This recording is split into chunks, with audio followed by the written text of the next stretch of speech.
Look around. You can find cars like these on AutoTrader, like that car riding your tail. Or if you're tailgating right now, all those cars doubling as kitchens and living rooms are on AutoTrader too. Are you working out and listening to this ad at the same time? Well, multitasking pro, cars like the ones in the gym parking lot are for sale on AutoTrader. New cars, used cars, electric cars, maybe even flying cars. Okay, no flying cars, but as soon as they get invented, they'll be on AutoTrader. Just you wait. AutoTrader.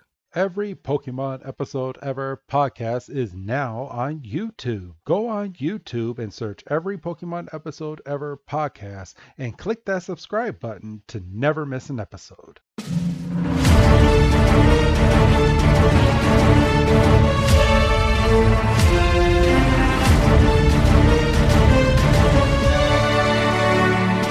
Welcome back, everybody, to another fantastic episode of the Every Pokemon Episode Ever podcast. I am your host, Wrestling Chris G, and today is a very, very special episode.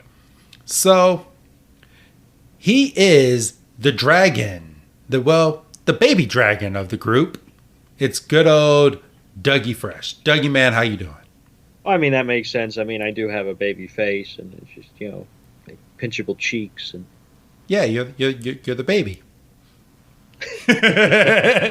Technically, you're older than me, so I'm the baby. But this week, we're just gonna roll with it. You're the baby dragon of the episode this week, Doug.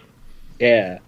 So how you doing? It's a little peeled back behind the curtain, but it's been a hot minute since we've actually been recording. Since I've been having some remodeling done here at my house. Yeah, and I mean, I'm sure I've brought it up on a decent number of episodes before, but, I mean, that's kind of one of the reasons why we kind of wanted to build up the backlog that we built up, just because life is going to happen, and, we haven't been recording, but every Saturday without fail, y'all have gotten an episode. And, it's apparently looking at the numbers that come in at the end of each week. They've been steady. Yeah, we just this past week, it seems like we've gotten a new core audience. So it's really nice to see that, and that we're not just talking into a microphone and just talking to ourselves. Yeah, I mean, and whether this is your first episode or whether you've been with us since episode 1, anybody that sits down and listens to us for an hour and a half, we appreciate it. Oh, absolutely. And I thank every single one of you that's been on this journey, and we're almost at a year, Doug, listening wise. For our audience, we're almost there. So I kind of feel like me and you need to talk off air that we should do something for our 1-year anniversary. Yeah, and that just, I mean, it's cool to be almost at a year, but all that does is serve to remind me of the initial lockdown procedures. That's true. Which is depressing in its own right. Yeah, it really is. I mean, in our own context, and I'm sure we'll talk about this when we do our other podcast that I hope everybody's also listening to in one way or another. We're only a couple weeks away from one of the last shows with fans, full stop. Yeah. Actually, yeah, we're a couple weeks out from that. Holy shit. We're what, three or 4 weeks out from that. Actually, about a good month from now, because today we're recording on February 9th, 2021. So, yeah, everything stopped and came to a halt at the beginning of March of last year. Holy fuck balls. Yeah, so, I mean, it's just kind of like, holy shit, we've been doing this for almost a year. So yeah, we're getting there. We're not quite there yet. We still got a little bit of time. We still got a couple months left, but Well, me and Doug will talk about something off air. Because honestly, I think around our 1 year mark should be about the time for our Mewtwo movie. So I'm gonna have to look that down and get some statistics done. But we might be able to do something special. Yeah, no, I mean, and obviously I'm excited to do that movie. I mean, I can see a world where that's a big mammoth like Saturday recording, or whether we chunk it up. It's a long movie. But it's not too much longer than the first movie that we did. No, but I could also imagine we want to kind of dive a little bit more. Over that. Yeah. A little bit more in depth. I mean, because as much as I enjoyed, I Choose You, this was the first proper, like, oh my God, there's a Pokemon movie that we have to go to the theaters to see. Dude, I don't know about you, but I was so hyped when that movie came out, and I had to go to the movie theater to go see it. And then when you went to the movie theater, they gave you that nice little Pokemon card for going to watch the movie. And then Burger King had, oh yeah. And then remember, Burger King had the exclusive rights to the Pokemon like toys, and you can buy like an exclusive like gold Mewtwo, and Pikachu like plate. It was like a little rectangular like little plate that came inside of like a big Pokeball. I had all 3 of them. 3 or 5 of them. Oh, no shit. Yeah. I don't know how many there were. I had them all. So, because I actually would beg my dad, instead of just buying me food, just to go there and ask them if they had a specific one. So, don't know where they are. Kind of got a little perturbed that there was a Pokemon card that was going for $750,000. It's a first edition holographic Charizard card that I had 2 of, and I have no idea where any of my Pokemon cards are. Oh shit. Yeah. Yeah, I had a freaking binder full. Same here. And I have no idea where my binder is. I feel like it was a victim of a yard sale. Someone that had that card, Doug, if you had that card, sold that card and made a bunch of fucking money off of it. Sad. Well, and good for them, because at least somebody got some profit out of it. Yeah, I asked my cousins, I said, did I give you that card? And they said, nope. I think they're lying to me. They're like, why? What was so special about that card? So, but yeah, just in case I do see it, why would I be so excited to hang on to it for you? So, but yeah, today's episode that we're going over is episode number 35.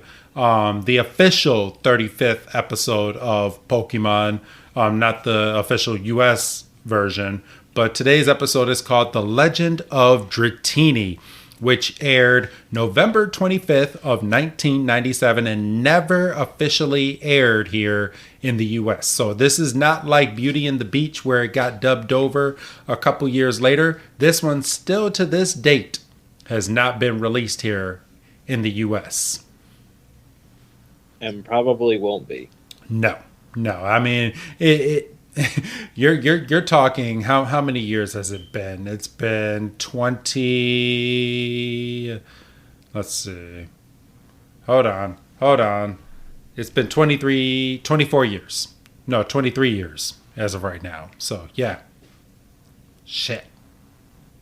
Damn. Yeah. So that being said, Doug, I know this is a thing, so we're going to go back on the date of the Japanese air date of November 25th, And Doug, I know you have yours because mine just happened this past November. So I know your ass beat me this week. So go ahead and give your ode on this date for this week. So on this date, on November 25th, 1979, Pat Summerall and John Madden broadcast a game together for the first time, kicking off a partnership that would last 22 years and span across multiple networks. I was about to say, get the fuck out of here. That on this day, this is when they first got together? Yeah, and holy shit. They were basically, as we were little kids, they were basically the voice of Fox football on Sunday afternoons. They were the A squad over on Fox. They were the broadcasting team on the early Madden football games. John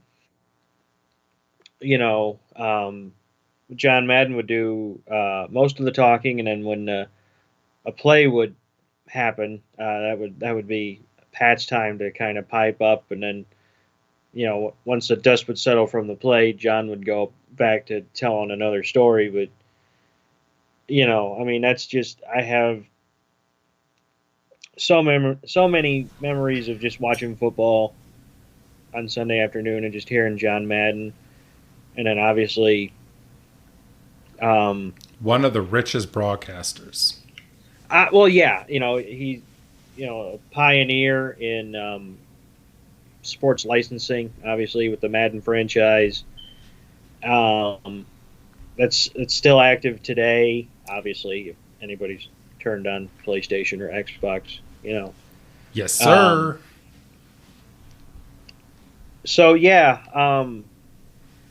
And this is kind of why I like doing this, because I had no idea that it was just a random Sunday in November. I mean, I would have to look up 1979. I mean, because this is close to Thanksgiving. For all we know, this could have been Fox's Thanksgiving Day game.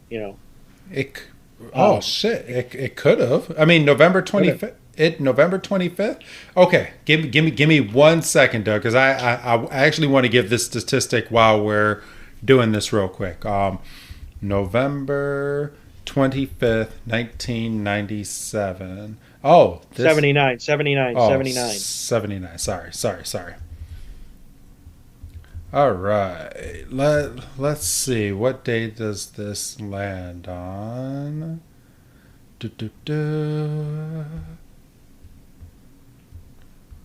What is special about the 25th of November? It doesn't say. No, it was a Sunday, so. It was a Sunday. So, but yeah, that is kind of weird that it's just it's not even like the first Sunday of the football season. It's just like, because Thanksgiving that year would have been on the 29th.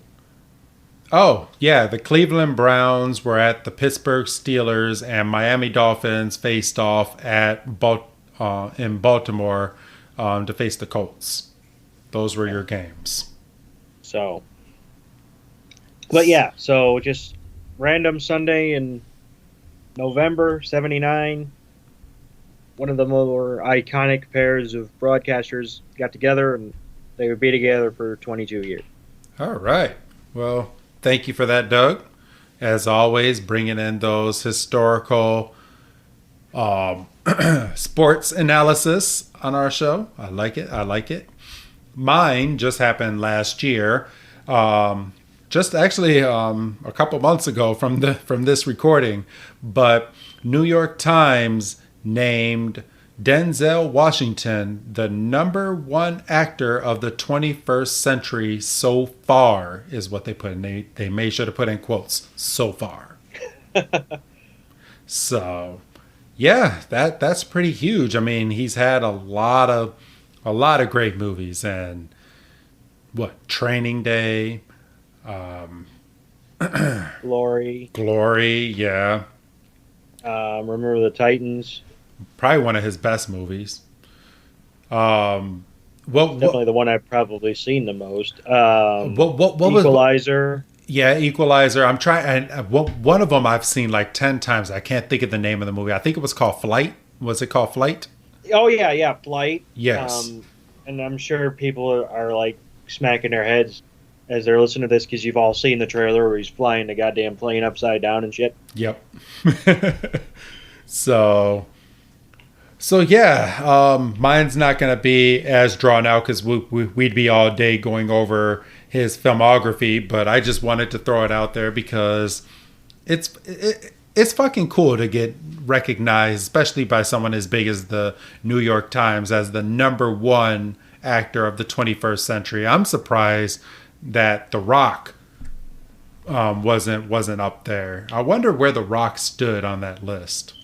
Well, I mean, you're talking the entire 21st century. The Rock really only came on basically late 99, whenever fucking Scorpion King came out. Yeah, but I mean, still, it's kind of bugging me. I actually want to know who was #2 and everything on this list.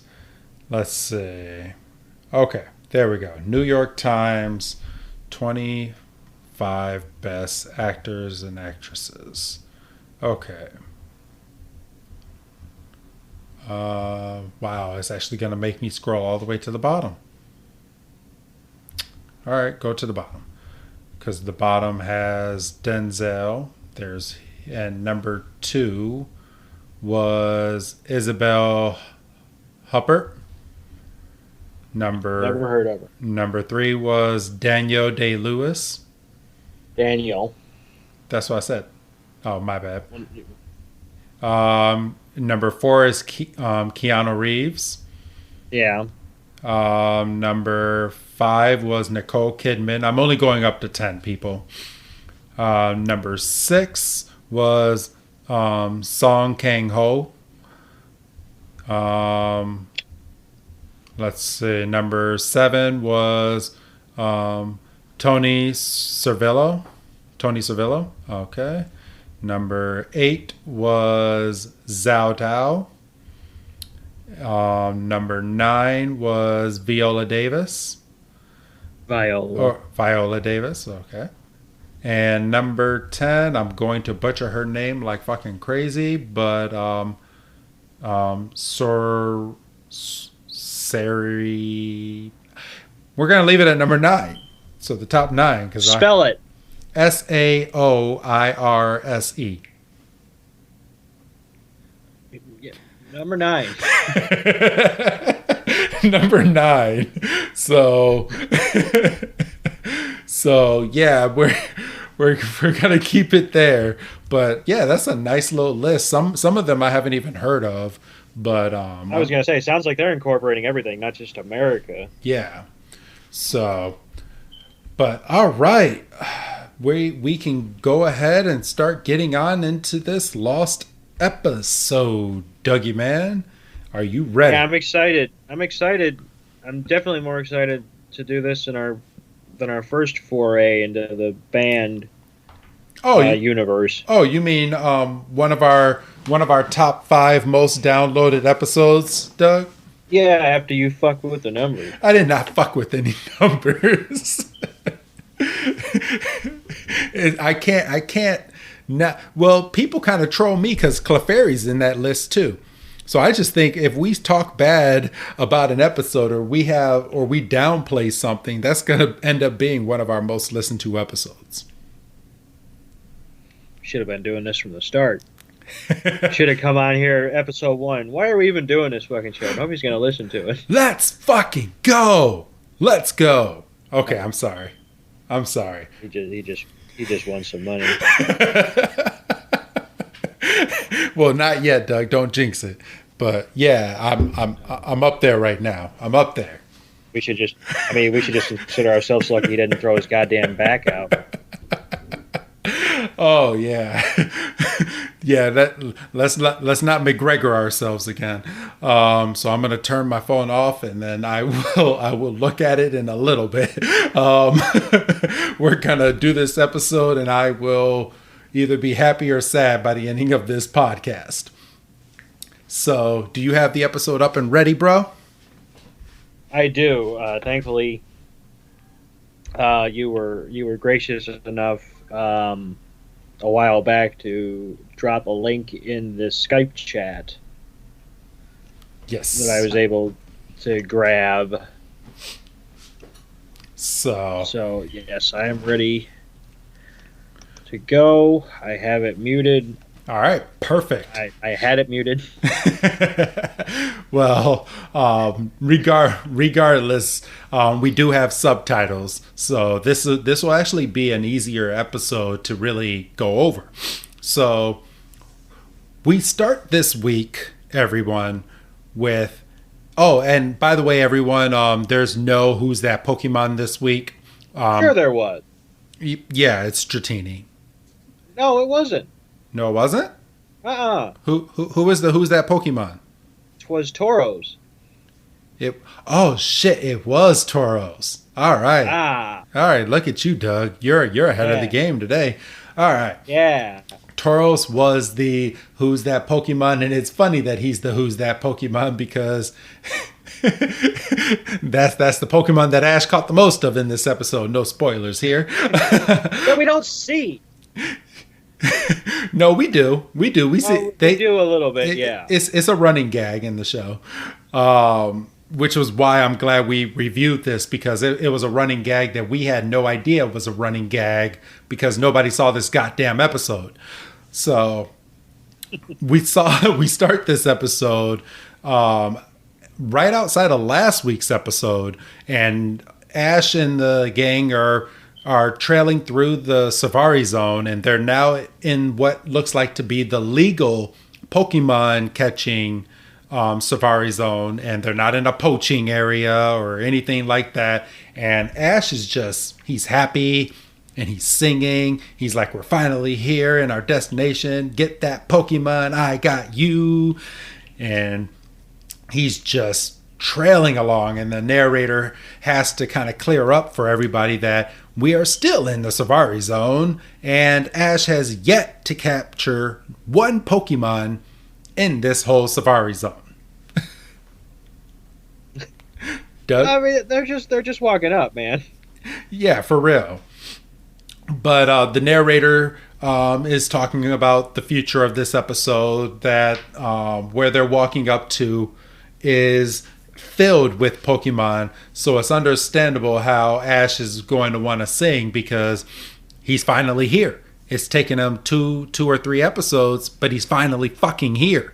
He can go through these gates and fucking catch these goddamn Pokemon that he's been wanting to capture for the longest time.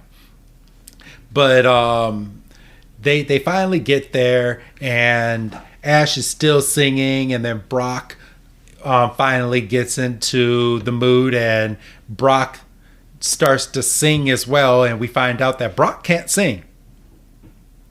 Brock can't sing, and he's also at his wit's end. Yes. It's because I guess outside of the cartoon, I guess Ash has been singing for a long time.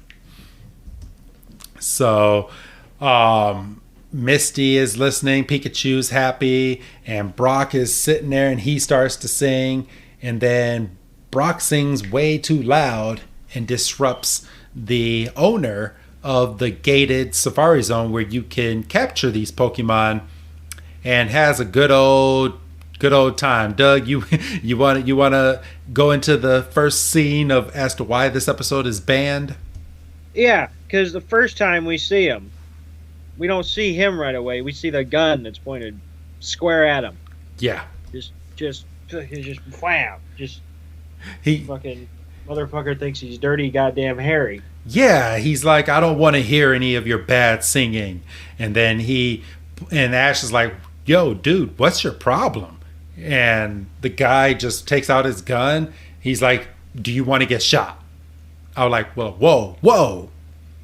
Like, What this dude had no short episode. This dude had no chill. Like on a kids show, just points the gun and just goes, "Do you want to get shot?" All right. I mean, if you're coming from his perspective, there can be no mistake on how it happened, because he could sit there and say, "I asked him point blank, did he want to get shot?" And this dude would have been hauled off to jail by Officer Jenny, and he would have been like, "I asked him. I told him to shut up, and he didn't want to shut up, and I told him that I would shoot him, so I shot him." I shot him. He said, "I said, do you want to get shot?" And he kept going, so I popped him. Yep. But we're going to find out later on that this guy isn't really fucking around. Like, it's not really even a threat. Like, he will shoot this gun. So we'll get to that in just a little bit. But the trio then apologizes, and the man says, "I'll let you go this time," and then invites them inside to go over the rules of the Safari Zone. Yeah, and then they're Ash and Brock are at the counter, and Ash is presented with a tackle box full of Safari balls, and they're green Pokeballs. Yes. And you're basically, I mean, if you played a game, you know at this point, you're only allowed to use the specific Safari balls and the rod. And then once again, the guy's like, if you break the rules, and I'm gonna go off the translation because I think it's more funny. The guy goes, "If you break the rules, I'm gonna end up having to use my Thunderbolt." And Ash goes, "Thunderbolt," and the fucker points it right at his fucking head, right between the eyes. Yeah. And and Ash is like, I understand. And he's like, "Yeah, you can only use these Pokeballs, and once you're out of these Pokeballs, you have to come back, and your time is up. But as long as you have these Pokeballs, the Safari Zone is yours, but you cannot use your Pokemon. You cannot battle with your Pokemon and anything like that." So what do you think these green Safari Pokeballs are made out of, Doug? I don't know if they're made out of anything in particular. I honestly think they're just this way just to identify them. Gotcha. So you think they're regular Pokeballs, just green coated. Right. So when people are leaving, you can tell where they caught this Pokemon. Right. Gotcha. So, but see now, now I'm curious because say you're in there, mm-hmm. or jump to the end of this episode or whatever in particular. Does Ash have to go back into that office with his tackle box full of because obviously he can't just be putting them on his belt and walking out, because then obviously what's the point of having to use the specific Safari balls? Yeah. So I don't know. I would guess he would, because he wasn't given 2 baskets. He was given 1 basket. So you got to make sure not to throw a Pokeball of a Pokemon that you've already caught. So where is he putting? Right. Unless he can put them in his backpack. But we'd have to continue this episode. I can't remember, and I've watched this episode twice. I can't remember if Ash actually wore his backpack in the Safari Zone. And in the games, because I have a vague memory of going into the Safari Zone at one point. Were you put on a timer, or is it literally, here's a handful of Pokeballs, once you're done, come out? It wasn't, it's a timer, yes, but in the game, it was a certain amount of steps. So steps. Yes. So in the Red and Blue video game, once you hit a specific number of steps, you would hear a ding dong, and then they would bring you back into the beginning of the Safari Zone. Yes. Yeah, I remember getting kicked out, but I couldn't remember what triggered it. Well, not kicked out, but you're done. Yeah, it's footprints, and I'm sure that was a way of limiting, because I will never. And I never knew until like later on, because I used to have the Pokemon cheat book where no. Well, it would tell me where everything was. I mean, that's how I ended up finding out how to get Mew, but because Mew was in a truck. So in the book, the book told you, I think it was like 1,000 steps or something crazy like that, and you had to use your steps wisely because inside of the Safari Zone in the red and blue version, you had to find some golden teeth that you would have to take those golden teeth and give them back to the person that lost his teeth in the Safari Zone. And it was in the deepest part of the Safari Zone, so you couldn't even be on a Pokemon hunt at that point. You had to find those teeth and just keep darting straight, and hopefully you'll encounter a Kangaskhan, because that was the rarest Pokemon in my head. That, I'm not sure if Dratini was a part of the original. Was Dratini a part of the original Safari Zone in the game, Doug? I don't think so. If he was, I never saw him. Yeah, I never saw him either. So I think I was on the hunt for like a fucking goddamn Rhyhorn. Those were everywhere, though. Well, yeah, but still, you gotta. It's not just a matter of finding them; it's a matter of getting them. Yeah. So, all right. Well, it's at this point Misty looks up on the wall and she sees a younger version of the guy that was pointing the gun at them, and he's sitting right there, right next to Dratini. And she grabs the plaque off the wall and she's like, "Hey, sir, is this you with Dratini? You look so young." And Brock was like, "Yeah, I heard Dratini is in this Safari Zone and this dude just lost his shit." Yeah, because he... Let's fucking go! Okay, I'm sorry. I thought you were turning the goddamn thing off. I just got the alert that I won. I just won $250. Yes, sir.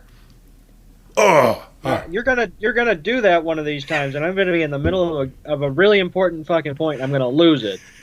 Yeah, I'm sorry. I'm happy right now. Okay, I am so good right now. Damn it. Okay. Yeah. So, I'm jumping a little bit ahead, but he's kind of taken it upon himself to kind of be the protector of obviously not only the Safari Zone, but in particular this Dratini from his youth. Yes. And we'll see later, pardon me, while that's significant. So, yeah, he gets real defensive, as you were saying, and he goes over and he's like, "No, there's no Dratini here. Don't you go looking for Dratini." And Ash thinks that this is weird at this point and says, "You know what? I don't trust this dude. I'm going to go and call Professor Oak and go and ask Professor Oak." Because why wouldn't you? Well, yeah, I mean, dude's an old man, Oak's an old man. They have to have known each other. And, of course, and the balls on Ash, even though he just had a fucking gun pointed at him, he's inside of this dude's office using his telephone to call Professor Oak to ask about Dratini. Like, the balls on you. Like, you really want to get shot in this episode. Again, I asked him if he wanted to get shot multiple times, and he just kept coming. So it's at this point that Professor Oak says, "Yeah, Mr. Kaiser," because that's the guy's name, found the legendary Dratini inside of the Safari Zone, and word got out about Dratini being in the Safari Zone, and it brought in a lot of people to go in to look for Dratini. And while they were looking for Dratini, all these trainers were catching all these Pokemon inside of the Safari Zone and basically leaving the Safari Zone dry. So I guess it must have taken a lot more work to get the Safari Zone to be back to what it is today. And not even just that, but the fact that people were kind of just trashing the place because everybody wanted a Dratini so they can evolve it into Dragonair into a Dragonite, because Dratini is apparently a legendary Pokemon in the Pokemon world. Right. So, But yeah, that was the story of Dratini and this guy, and then Professor Oak just had no chill and goes, "You need to hurry up and send me some Pokemon because you haven't sent me any Pokemon in a long time." And then he hangs up on Ash, which is a fucking fair point. I know. I mean, all he has at this point is a Muck and a Krabby, and it's a puny Krabby at that. So and Muck smells apparently, Yep. But all right. So after he hangs up with Ash, Team Rocket was sitting right on top of this building, and they were listening in on the whole conversation with him and Professor Oak about Dratini. Now, can we pause for a second, Doug? I want to actually tell you something, and I want to get your thought on this. Mm-hmm. So, okay.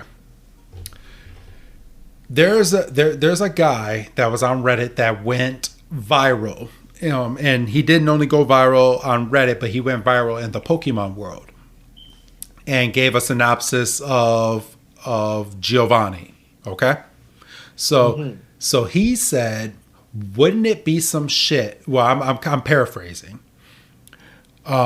He said, "Wouldn't it be some shit if Giovanni is Ash's father and Giovanni ran away, which is why Ash's mom doesn't talk about his father anymore, and that he sent these two buffoons of Team Rocket to go and capture this Pikachu, and knowing damn well that they won't be able to capture the Pikachu, but that is his way of keeping tabs on Ash. So he knows what his son is doing at all times." That would make the movie really fucked up. Why would it make the movie fucked up? Because the thing that is created in a lab kills him. Yeah. And deadbeat dad or not, that would make me turn face. Like if I was a dickhead father, and I ended up being this goddamn mastermind, and I created this super creature in a lab, and he kills my son. Obviously it's too late to fucking pull the plug on the experiment because it. But you also have to remember, Doug, in the movie, Giovanni was long gone before Ash got killed. Well, but you're telling me he didn't know what was going on?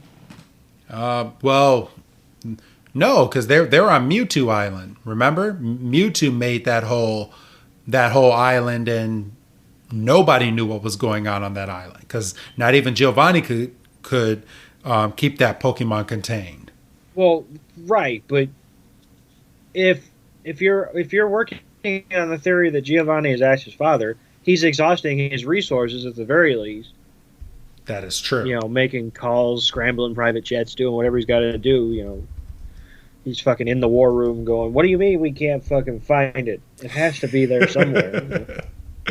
So it's not on any maps. And so and I also want to throw out there, apparently, because it's already premiered in Japan.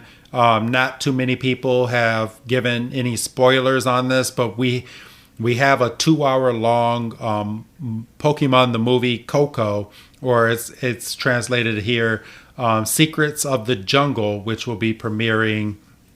I believe it's coming to Netflix, but it's the next Pokemon movie, and we're going to get some answers on Ash's father in this movie.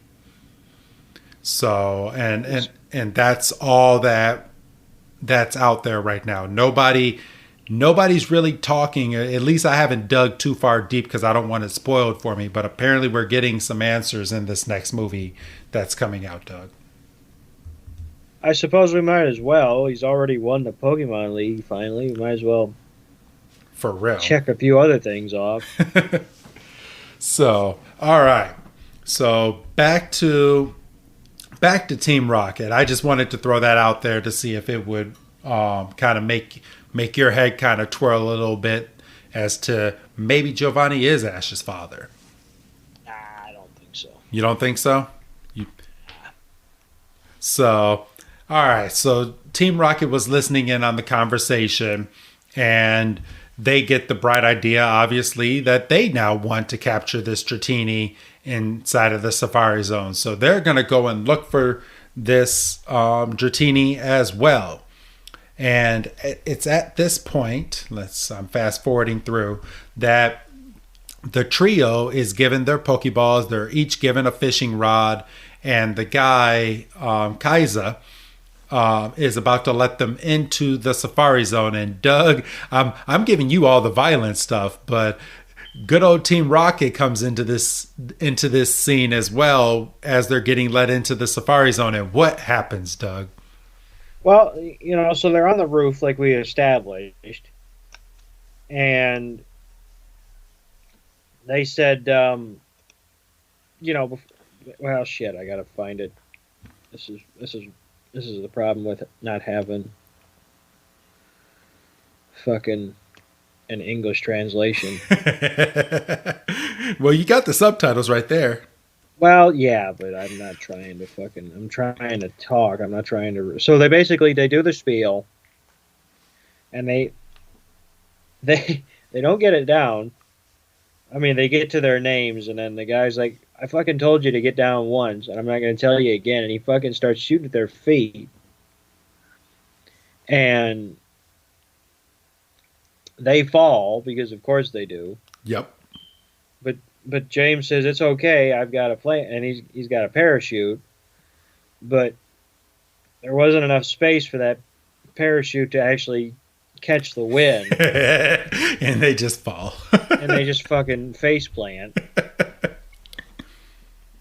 And then they can't dig themselves out of it. And then they come up and, it's, oh, what are you here for now? And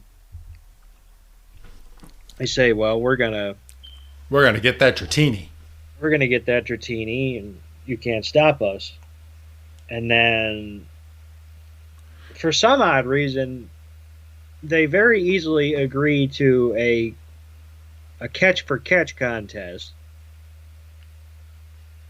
And if Ash and the crew win, they'll leave them alone. And everything's all hunky dory. Not we're gonna fight you. Just no. We'll all go catch Pokemon and we'll tally each other. Like, this is a weird episode.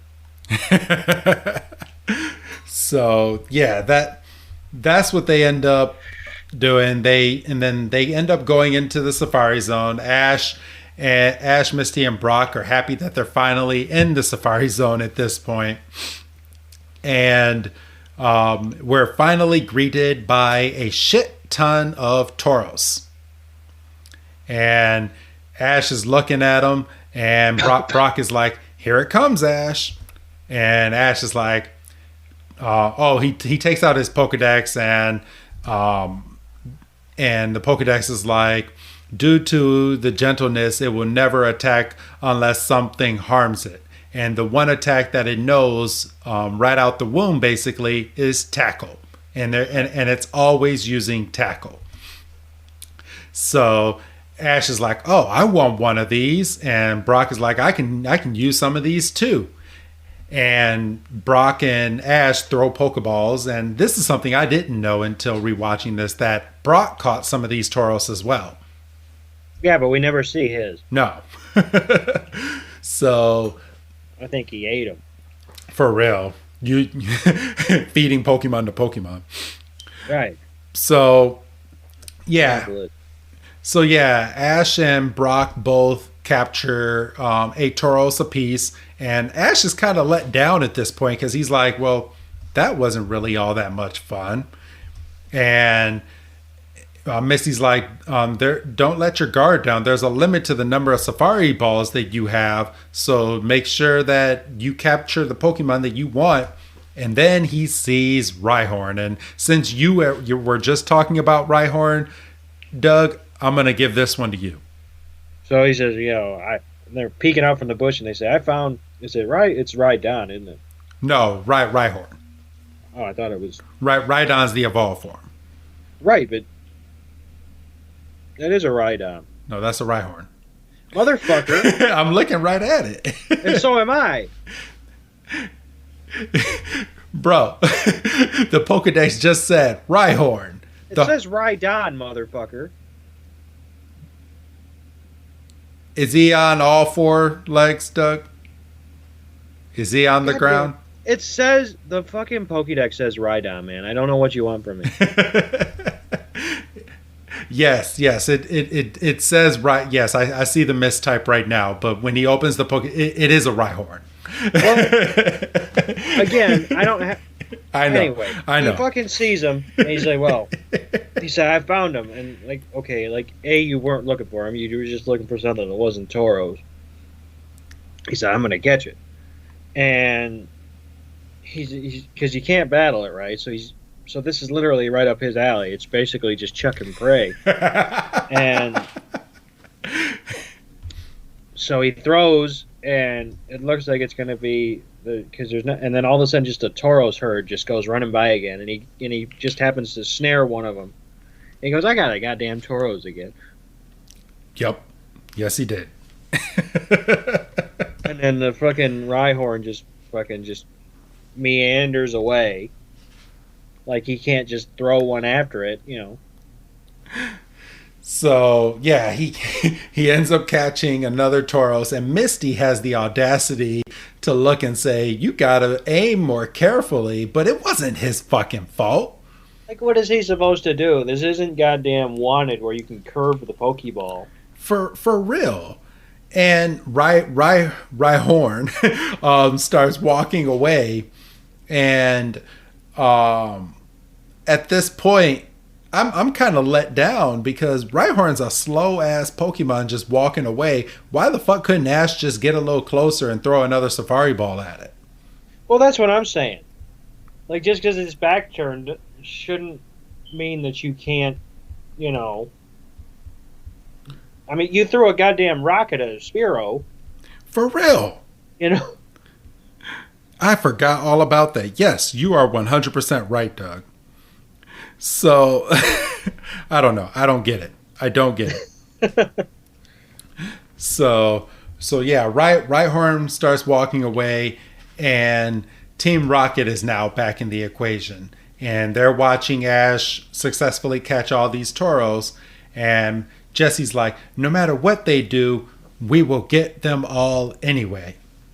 And she's talking to Meowth. And we find out that they've goddamn got the guy, what's his name? Kaiza. They've got Kaiza, and Jesse's got a gun to his temple. Yes. Or James. Well, James has a gun. Yep. Right up to the temple. Just right there. So I can see why this episode was banned, Doug. Yeah, this gun wasn't, if you just cut out one or two scenes. Like, the gun is a central part of the episode. Yes. So it's at this point that they've kidnapped this guy, and they're asking him where the Dratini is, and God bless this guy's soul, but he will not let his guard down because he will defend this damn Dratini to all end. And Jesse takes out a second gun and points it straight at his face too, and goes, "If you don't tell us where Dratini is, you're gonna get this bullet." And the guy goes, "So you mean you're not gonna play fairly with the kids?" I was like, "You're worried about the kids. You've got two guns at your head."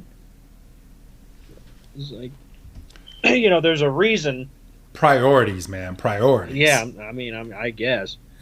And then, you know, Jesse's like, "I've had enough of this." She calls out Arbok, and Arbok's got him in I don't know, bind or whatever. Yeah, bind. And and then it's at this point that we find out Team Rocket has another device, or is that a little later on? Let's see. Hold on. A bit later. Yeah. This is the part where Jesse proposes marriage to the guy if he tells her where Dratini is. and he refuses, and she gets upset. Jesse basically gets kicked in the nuts, and then we transition to like a tickle machine. Yeah, well, I was I was thinking about the interrogation scene with James and Meowth, and then she gives him soup.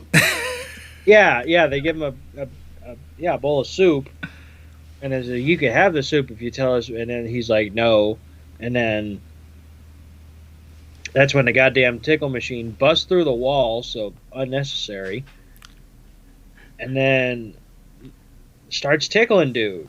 Yeah, and dude's an old man. And he can't be getting tickled like that. He's gonna pee himself at the very least.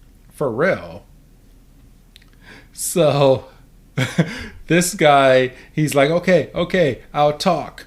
And I'm guessing subliminally he ends up telling Team Rocket where Dratini is, because we go straight from him saying I'll talk over to the trio again, and Misty takes out a box out of her backpack. And it's a bunch of lures, right? Right, and her favorite one is one of herself, which is very conceited. It's conceited and it's creepy at the same time. And it's creepy, yes. Because she's basically saying that Pokemon want to eat her up. That'd be like me saying, "Oh, here, let me flip my lucky coin." And on one side it's my face, and on the other side it's my ass. I don't know. So Misty puts the lure onto her fishing rod and throws it into the water, and surprisingly she gets a bite, and it's a pretty big bite because she needs Brock and Ash to help her get the lure out of the water, and they pull it up, and it's a fucking big ass fucking Gyarados. It's a and if you remember on the is it the second part of the Saint Anne stuff? Yes. Gyarados are nothing to fuck with. Hell no. Especially when they come out of a apparently pissed off Magikarp. And Misty's like, oh, it's Gyarados. I didn't know that the Gyarados was in there. And then all of a sudden, Mr. Kaiser with the tickle machine, because Team Rocket's a son of a bitch and didn't undo the tickle machine off of him after he spoke to them, but he walks over basically saying that that he needs help. Yeah, and then pardon me. So we transition rather fast to James and Meowth. Well, hold that thought real quick. We just skipped over a piece after Kaiser said he needed help. He's being tickled to death by this tickle machine, and Pikachu thunderbolts the tickle machine to break it. And Kaiser then says that he told Team Rocket about the Dratini, and that there's a specific spot inside of the Safari Zone called Dragon Valley, and that Team Rocket is headed over there right now to go and capture Dratini. And that, I never saw no damn Dragon Valley in the game. I didn't see no damn Dragon Valley either. So just letting you know that much for sure. Otherwise. So yeah, but that's when we get a brief overview of Dragon Valley, and then we find out that James and Meowth apparently drew the short straw, and they have to dive into this cold ass water. So they're looking for it, and they say, "Well, we don't," and we see Jesse sitting on the air tank, and they're like, "We don't see it," and she's like, "Quit complaining, he's around here somewhere." And then all of a sudden, Dratini just pops up, and Jesse's freaking out, and in her process of freaking out and trying to get, Dratini's attention, she steps on the goddamn hose and starts suffocating them. Cuts off the air, and James and Meowth are turning red and purple and all kinds of shit. And Jessie starts getting, is able to call Dratini over, and it's looking like she's going to just be able to lean over and pick him up. But it's at that point, because of course it is, that James and Meowth pop up from the water about to die. And then, Jessie is pissed. She's like, I almost had him. I was about to get this Dratini, and if you didn't splash up here, I would have had that Dratini. And then, we quickly see them recovering on the shore, and Meowth has a big grand plan, and of course it involves dynamite, because why wouldn't it? that I feel like that's Meowth's go-to. Well, he's a bad guy in a '90s kids cartoon. For real. If we can't blow it up, what are we supposed to do? So we get a flash of dynamite going off. Right, all the dead Pokemon and shit. Well, not dead, but fainted. Because obviously, if they were dead, they'd be of no use. And then we, Ash and the crew find them, and they're across the river. And they say, "What are you planning on doing?" And Meowth's like, "Don't worry about that. You got to catch this dynamite." And he throws it in the water. And Ash is also bragging because remember they have a bet going on, and Ash is like, "I used up all my Safari Zone balls, so I won." I don't think they care. I don't think so either. So they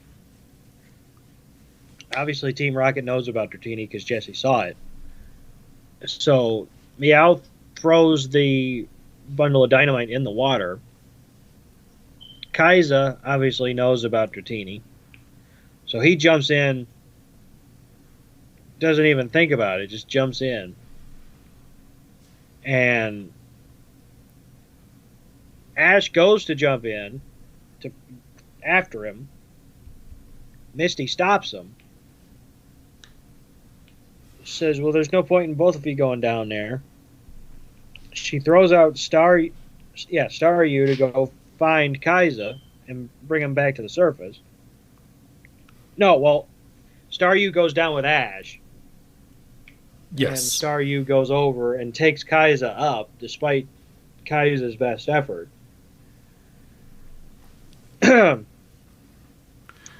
But then, when Kaiza pops back up, Ash and Misty are under the impression that he would be right behind him.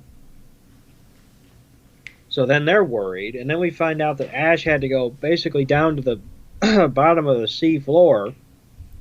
All by himself. And he gets the bundle of dynamite, and as he's on his way up, he then faints and sinks back down. And if you've ever, and I'm just gonna throw a funny line in, if you've ever heard this line before, and it's at this point that Ash knew he fucked up. He fucked up. So Ash floats to the bottom because he couldn't make it all the way back to the top of the water. And then we see a flash of Dratini. And Dratini goes by. And then we get some dark clouds that are passing by. And then the fucking lake starts turning into a damn typhoon. And, it's raining and it's getting really bad. And all of a sudden, out from the water, we get this silhouette. And once the fucking smoke clears, we find out that there's Dratini just floating there. And who does he have on his back but Ash? And the goddamn Pokédex goes off. Yep. So it is Siri. So she didn't even have it open. No, he didn't.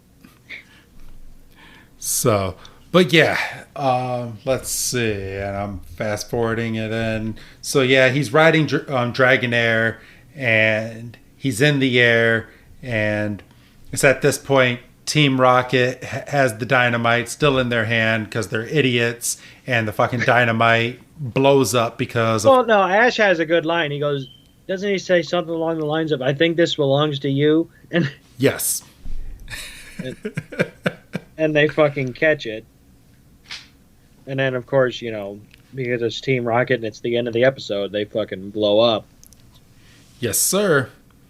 So, so it's at this point that Team Rocket ends up blasting off again, and then we find out that Dragonair is the Dratini from Mr. Kaiser, and Dragonair has babies now. And she has a baby Dragonite, or not Dragonite, Dratini. And the Mr. Kaiser gets very emotional and starts to cry. And Misty's like, I wish I could meet Pokemon and train them like this. And Ash's like, me too. And then it's at this point that that we jump straight from that to Ash talking to Professor Oak again. And they're promising not to let word out of the Dragonair or Dratini that's inside of the Safari Zone because they don't want it to get ruined again. Right. And good for them. Yeah, I mean, that's very noble.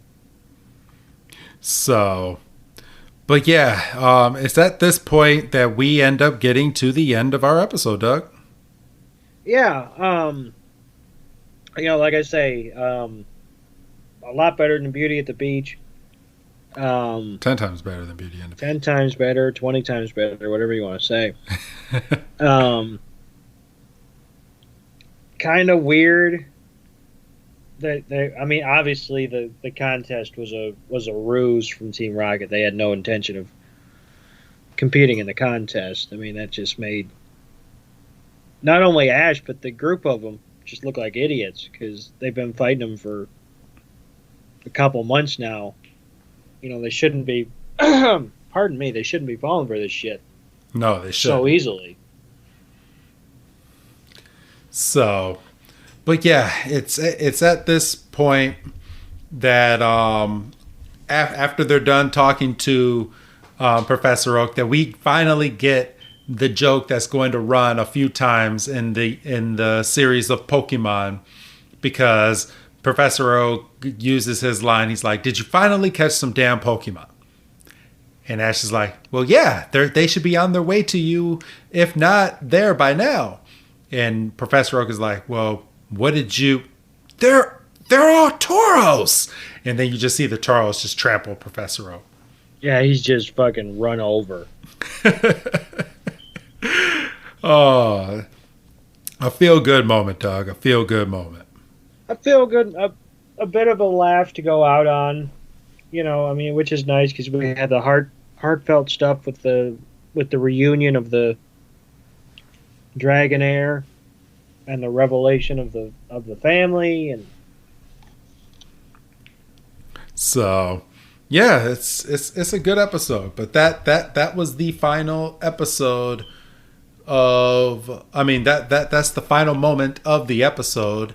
Until next week when we're getting ready to get out of the Safari Zone and go into a biker gang moment, Doug. I mean, we're out of the Safari Zone. I mean, and for you in America, all you get is fresh off of his adventures in the Safari Zone, which they might as well have added on, which you didn't see.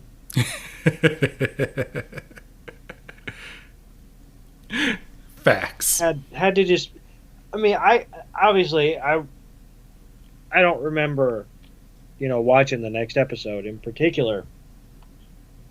So I don't remember specifically throwing my hands up going, what adventures? I didn't see no adventures. The last time I saw you, I was dealing with the Kangaskhan kid. For real. So, yeah, it's a weird episode. I wish it was actually a part of the American series because there was so much that happened in this episode that, I mean, you don't ever find out. I mean, Ash ends up using Tauros later on, but how the fuck did he catch him? But now you know, because you're listening to our show, and hopefully you found a link somewhere and you watched the episode as we were going over the episode with you. Yeah, I mean, all you get really in terms of an explanation of Tauros, because at one point, I think Oak is talking about like Gary's total Pokemon versus Ash's total Pokemon, and Ash has a lead, and Ash is getting ready to kind of spike the football a little bit, and then Oak has to pull the rug out, and he goes, well, they're mostly Tauros from the Safari Zone. Yep. Like, yeah, how? You know, we couldn't even get a flashback, you know? So yeah, that's it. That's and hopefully this episode was a lot better for you to listen to us go over than the Beauty and the Beach, even though I did enjoy going over Beauty and the Beach just because of the canniness of that episode. Well, you know what? This is going to sound better than Beauty at the Beach because this is our first and only time doing it. Yep. And we're not doing it twice, right? So that's a plus in itself. So I'd like to reiterate, I'm never doing an episode twice again. I don't care if it's the best episode I've ever seen. I'm not talking about it twice. we might if it's a good episode, as long as it's not Beauty and the Beach. Mm-mm. Yep. Mm-mm. I mean, you get one go from me. Doug's like, I tap out. I'm done. I'm a one-shot man. Hey, I was going to say, they call me one shot, one take, whatever. I don't get paid by the hour. So, all right. Well, are you good to go, Doug? Yeah, I think so. Like I say, it's nice to fill in this gap. Like I said, finally, after all these years, all you're going to hear next week is after the Adventures of the Safari Zone, our heroes are back. I mean, I just watched it. I don't remember. Something about our heroes are back in the environment of a city. And it's like, what adventures? I would have liked to have seen some adventures. Are we talking about Kangaskhan? They weren't in the Safari. You know, you're all confused. They fuck you right up. So, all right. Well, it's good to know. So we are going to close out this episode this week then. So say goodbye, Doug. Goodbye, Doug. And this is Wrestling Chris G telling all of you, don't miss next week's episode because we're back to the American Pokemon with the Bridge Bike Gang, or translated from Japanese, Stormy Cycling Road. Have a good night, everybody.